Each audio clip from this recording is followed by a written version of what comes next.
Ayan, itong linya na yan. So, that's 50 moving average, no? And then, upon observation dito, after crossover ng price action, ayan, dito sa moving average, I decided to entry, guys, no? So, yung entry na yan, around... guys, quick discussion lang tayo today. More on learning, reflection, kung ano yung mga ginawa ko dito na preparation as well as strategy ko.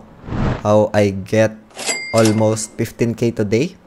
Hindi ito leverage, guys, no? This is only on the spot trading, meaning wala ditong pinaka-liquidation, and other ideas dito well discussed dito sa video natin. We have also PNL dito, and pwede nating i-refresh ito para mas makita natin dito na this is actually the results, no? So, upon observation, we have 7 days profit dito na 36K, no? 30 days natin nasa 49, 50K almost.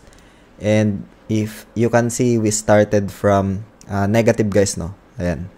And then, pagkatapos nyan, we have this uptrend dito sa ating PNL, spark lines natin up by around 50K, no? So, isa sa mga trades natin is that yung ito, no? Itong kay Brit. Ano nga ba yung pinaka strategy ko dito, guys? Actually, I discussed na itong gantong strategy sa dito kay coins naman.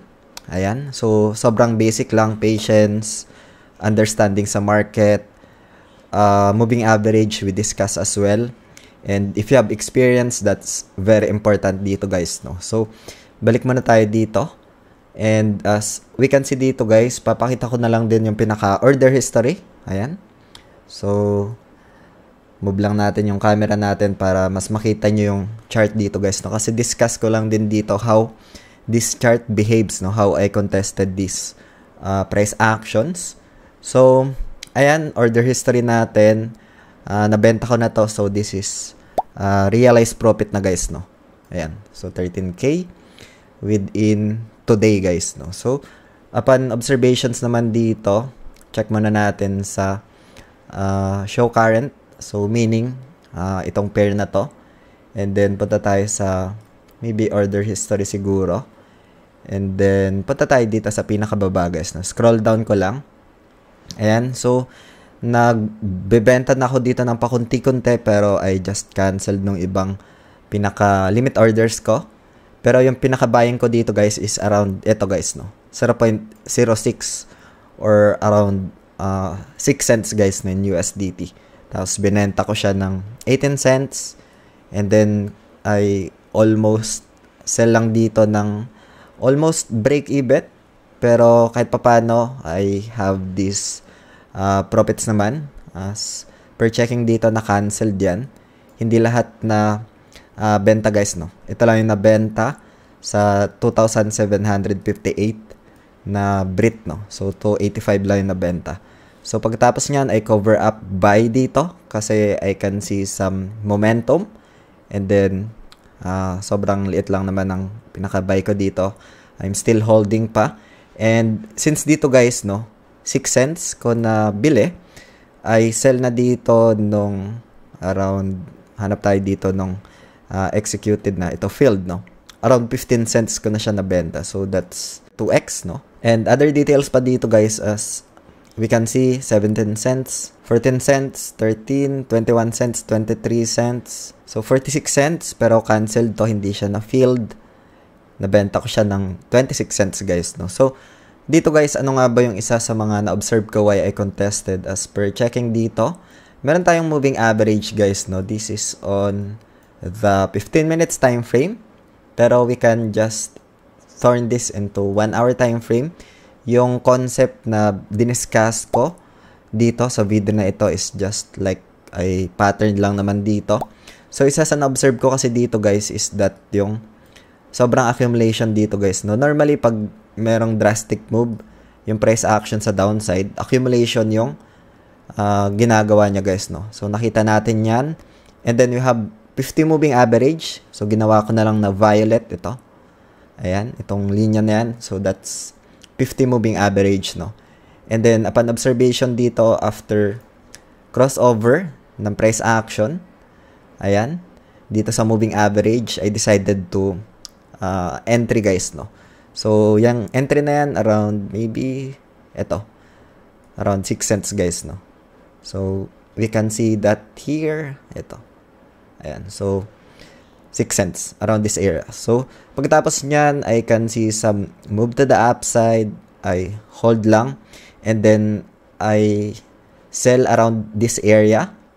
Small lang yung na-ibenta ko din dyan kasi I can see some good volume dito sa order book. And then, after that, nag-cover up ulit ako dito. If you can see guys, meron ako ditong another buys. Pero this is only a small one, no? Nakapagbenta ako dito. Ito yung na-cancelled. Itong kulay green na to. Ayan. And then, yan yung pinaka-buying natin. Tapos itong red is that ito yung pinaka-selling natin, no? Pagkatapos nyan, we can see some potential upside as we observe sa moving average na pointing to 2 o'clock, and that's a good momentum for the price action. Also with the volume and yung stochastic RSI natin dito. Pero on my end guys, I'm just observing lang dito ng price behavior. If you're experienced trader, you can recognize that, you can realize that, no? So after that, I decided to hold my positions and then take profit doon sa pinaka-resistance, no? So, dito na ako nakapag-take profit sa area na to. Around 15 cents, 14 cents. Like, average sell na lang yung ginawa ko dito. So, 15 minutes time frame, we can see. And, itong mga red na to, it's my selling, no? So, yun. Siguro, isa sa key takeaways ko dito, guys, if you want to spot a good risk and or good reward dito is that yung accumulation na tapos 50 moving average confirmations sa early time frames. Good thing din dito kasi merong liquidity, volume, as well as you can sort ng mga coins and cryptos dito. But then again guys, sobrang risky ito. If you don't understand crypto, pwede ka ditong ma-loss guys, no? Though walang liquidation, pero if ever na nakabili ka dito sa area na to, tapos biglang bumagsak pa siya, that's the time na you will get lost dito guys, no? Then again, itong video natin today is just an ideas lang for reference and does not qualify as an investment or financial advice. Hope you get some ideas dito guys, and yun, that's my simple experience lang dito. You can just browse this one guys. Yung official link, lalagay ko na lang sa description ng video na to para mapuntahan nyo, or pwede nyo scan itong QR code na yan if napapanood nyo ito sa desktop, no? So, siguro magbibigay pa tayo dito guys ng mga gantong scenario if ever man during bull market kasi sobrang risky din on my end to trade in the bull market. So, best thing talaga is just to hodl, and we'll try as well dito to join tournaments, upcoming tournaments guys. Now we have upcoming tournaments. Hopefully, I'll share my strategy dito, makapag-live. And at the same time, during live, you can ask questions guys, no? So, yun. Ito yung pinaka-video natin today guys. Hope this video helps. Sana nagkaroon kayo dito ng ideas sa trading. Kailangan mo ng patience, discipline, experience is very important. And to study yung risk and reward guys, na para mas magkaroon kayo dito ng informed decision. So, that's it for today guys. Maraming salamat ulit sa panunood. Ingat tayong lahat. Peace out. Bye for now.